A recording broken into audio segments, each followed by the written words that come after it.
सबसे पहले तो भारतीय जनता पार्टी के लोगों को जीत मिली है, उन्हें बधाई। भारत की राजनीति को बदलने के सपने की हत्या एक निर्लज्ज, नीच, मित्रहंता, आत्ममुग्ध और चरित्रहीन व्यक्ति ने की। उसके प्रति तो क्या संवेदना। मेरे लिए कोई प्रसन्नता का और दुख का विषय नहीं है। मिला, ईश्वरीय विधान से दंड मिला। प्रसन्नता इस बात की भी है कि न्याय हुआ। दिल्ली में बड़ा उलटफेर हुआ है और इस उलटफेर पर बीजेपी की जीत हासिल हुई है और इस पर कुमार विश्वास, जो आपके पूर्व नेता भी रहे हैं और अमेठी से चुनाव भी लड़े थे, उन्होंने एक बयान दिया है और उन्होंने कहा है अरविंद केजरीवाल को लेकर मेरी कोई सहानुभूति नहीं है, उस व्यक्ति के साथ कोई भी सहानुभूति नहीं है। मैं बीजेपी को बधाई देता हूं, दिल्ली के लोगों के लिए बीजेपी काम करेगी। मुझे उस आदमी से कोई सहानुभूति नहीं है जिसने अब आप पार्टी के कार्यकर्ताओं के सपनों को कुचल दिया। दिल्ली अब उससे मुक्त हो गई है। उसने उन सपनों को अपनी व्यक्तिगत महत्वाकांक्षा के लिए इस्तेमाल किया। आज न्याय मिल गया है। उन्होंने अपनी पत्नी को भी लेकर कहा कि मेरी पत्नी गैर राजनीतिक है, लेकिन उसके आज आंसू निकले, क्योंकि जिस तरह से आम आदमी पार्टी के कार्यकर्ताओं के सपने कुचले गए पिछले 10 सालों में दिल्ली में, वो आज उनके लिए न्याय मिल गया है। यही हाल कुछ अन्ना हजारे ने भी किया था, जो राजनीतिक गुरु एक तरह से अरविंद केजरीवाल उनके आंदोलन से निकले हुए अरविंद केजरीवाल थे। ये पार्टी आम आदमी पार्टी पे जो भ्रष्टाचार के आरोप लगे थे, भ्रष्टाचार विरोधी आंदोलन से ही निकली हुई है ये आम आदमी पार्टी। और आज जो कुमार विश्वास हैं, जो आम आदमी पार्टी के पूर्व नेता हैं, जो अरविंद केजरीवाल को लेकर आज जब उनसे पूछा गया, पत्रकारों ने पूछा कि अब तो बीजेपी की सत्ता में वापसी हुई, दिल्ली 27 साल का वनवास खत्म हुआ है, अरविंद केजरीवाल की हार हुई है, इस पर आप क्या कहेंगे? तो कुमार विश्वास ने ये कहा कि मुझे उस व्यक्ति से कोई सहानुभूति नहीं है। भले मैं उस पार्टी में रहा, लेकिन अभी फिलहाल मेरी कोई सहानुभूति नहीं है, क्योंकि उसने दिल्ली की आम जनता के सपने कुचले हैं। उसने अपने 10 साल के राज में उसने अपनी महत्वाकांक्षा, अपनी व्यक्तिगत महत्वाकांक्षाओं का इस्तेमाल किया है इन लोगों के सपनों के। सुनिए उन्होंने क्या कहा। जिस दिन इलेक्शन हो रहा है, बीजेपी बड़ा दिखाई दे रही है, कैसे देखते हैं? सबसे पहले तो भारतीय जनता पार्टी के लोगों को जीत मिली है, उन्हें बधाई। और आशा करता हूँ कि जो जनादेश दिल्ली की जनता ने उन्हें दिया है, उसकी वो प्रतिपूर्ति करेंगे और वे सब आम आदमी पार्टी के लाखों करोड़ों कार्यकर्ता जो अन्ना आंदोलन से आए, जिनके बहुत ही निश्चल, निष्पाप और बड़े भारत की राजनीति को बदलने के सपने की हत्या एक निर्लज्ज, नीच, मित्रहंता, आत्ममुग्ध और चरित्रहीन व्यक्ति ने की। उसके प्रति तो क्या संवेदना। दिल्ली को उससे मुक्ति मिली। और मैं ये जानता हूँ कि अब जो आम आदमी पार्टी में लोग बच गए थे सत्ता के लोभ में, लालच में, पदों के लिए, उस पैसे के चक्कर में, वे सब भी अब वापस जाएंगे, लौटेंगे, कुछ अपने व्यवसायों में लौटेंगे, कुछ पार्टियों में चले जाएंगे। और पतन यहाँ से प्रारंभ हुआ है उन लोगों का।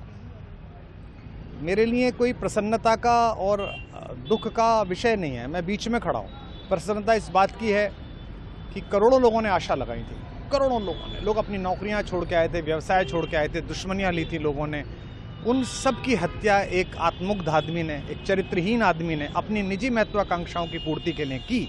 उसको दंड मिला, ईश्वरीय विधान से दंड मिला। प्रसन्नता इस बात की भी है कि न्याय हुआ। आज जब कहना नहीं चाहिए, लेकिन आज टीवी पर जब जंगपुरा का निर्णय आया और सामने दिखाई दिया कि मनीष हार गया, तो सदा तटस्थ रहने वाली और राजनीति से विरत रहने वाली मेरी पत्नी जो है, उसकी आंख में आंसू आ गए, वो रोने लगी। क्योंकि उसी से उसने कहा था कि अभी तो है ताकत, और उसने कहा था भैया ताकत सदा तो नहीं रहती। तो ये अहंकार आशा करता हूँ अगले लोग नहीं करेंगे, जो बाकी दल है वो नहीं करेंगे, इससे सबक लेंगे।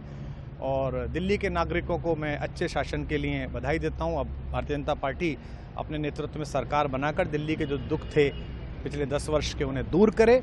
और आम आदमी पार्टी के समस्त कार्यकर्ताओं को कहता हूँ कि आपने जिस किसी भी लोभ लालच में, सब कुछ जानते हुए एक ऐसे व्यक्ति के समर्थन में काम किया जिसने अपने मित्रों की पीठ में झुरा घोंपा, गुरु को धोखा दिया, अपने साथ कंधे से कंधा मिला के लड़ने वाली महिलाओं को अपने घर लाके पिटवाया, अपनी निजी सुख और साधन के लिए जनता का पैसा खर्च किया, अब उससे आशा लगानी छोड़ें। अब बाहर निकलें, अपना अपना जीवन देखें। मुझे राघवेंद्र सरकार राम की कृपा मिली, जिनका ये घर है, जिनकी कृपा से मैं यहाँ खड़ा हूँ। मुझ पर कृष्ण कृपा हुई कि मैं इस निर्लज्ज सर्कस से बाहर आ सका। मैं उन सब से भी अच्छे भविष्य की कामना करता हूँ कि वो कोई गंदगी ना फैलाएं कहीं भी, वो लौट जाएं अपने शिविरों में। जिस तरह माधव को, कृष्ण को दूत देख कर भी भरी सभा में अट्टहास करने वाला दुर्योधन जो ये कहता था, सुचिग्रम नैव दास्यामि बिना युद्धे न केशवः, बिना युद्ध के 5 गांव भी नहीं दूंगा। आज वो अपनी सीटों के लिए तरस रहा है और मुझे पता है कि इस दुर्योधन का अंत भी टूटी हुई जंघा के साथ बड़ा ही दारुण होगा और भारतीय राजनीति एक कलंकित अध्याय के रूप में इस बौने दुर्योधन को और इसके दरबार के तमाम शकुनियों को याद करेगी। मैं उनकी मुक्ति की कामना करता हूं कि ईश्वर उन्हें इस दुख से बाहर निकाले और समस्त लोगों को बधाई देता हूं कि चलिए अंततः न्याय हुआ। सर, बात करें दिल्ली के चुनाव या यूपी के उपचुनाव मिल्कीपुर को लेकर, चुनाव आयोग पर तमाम तरह के आरोप लगाए जा रहे हैं। अखिलेश यादव ने कल कहा कि वहाँ उपचुनाव में मिल्कीपुर, ये राजनीतिक विषय है, इस पर मैं राजनीतिक कार्यकर्ता नहीं हूँ तो इस पर मेरी टिप्पणी शोभनीय नहीं है, वो आपस में सब जाने। लेकिन दिल्ली के चुनावों को लेकर एक मिश्रित प्रतिक्रिया है। दुख है कि अन्ना आंदोलन से एक ऊर्जा जो पैदा हुई थी, जिससे देश में एक सकारात्मक बदलाव हो सकता था, एक वैकल्पिक राजनीति हो सकती थी, उसकी हत्या एक अहंकारी आदमी ने, एक आत्ममुग्ध और असुरक्षित आदमी ने कर दी। मैं आशा करता हूं कभी ना कभी भारत में ऐसा सूर्योदय किसी न किसी दल में अवश्य होगा जो भारत को जहां पहुंचना है वहां पहुंचाने का मार्ग प्रशस्त करेगा। बहुत धन्यवाद। अभी जो मौजूदा स्थिति है, अब बीजेपी ने 27 साल बाद बीजेपी की सत्ता में वापसी हुई है दिल्ली की सत्ता में। और साल 1998 में बीजेपी की सरकार थी, लेकिन उसके बाद 15 साल कांग्रेस की सरकार रही, जिसमें शीला दीक्षित 15 साल मुख्यमंत्री रहीं। उसके बाद लगातार अरविंद केजरीवाल सत्ता में थे और पिछले 10 साल से वो सत्ता में काबिज। अब जो परिणाम आए हैं वो काफ़ी पॉलिटिकल पंडितों के लिए भी बहुत चौंकाने वाले हैं, क्योंकि पॉलिटिकल पंडित भी ये मान रहे थे कि मामला कांटे का टक्कर का होगा। लेकिन एग्जिट पोल ने जो बताए थे, एग्जिट पोल ने जो इशारा किए थे, लगभग कमोबेश वही स्थिति साफ दिल्ली में झलक रही है। तो इस वीडियो में इतना ही। बाकी देश दुनिया की तमाम खबरों के लिए बने रहें लोकमत हिंदी के साथ। नमस्कार।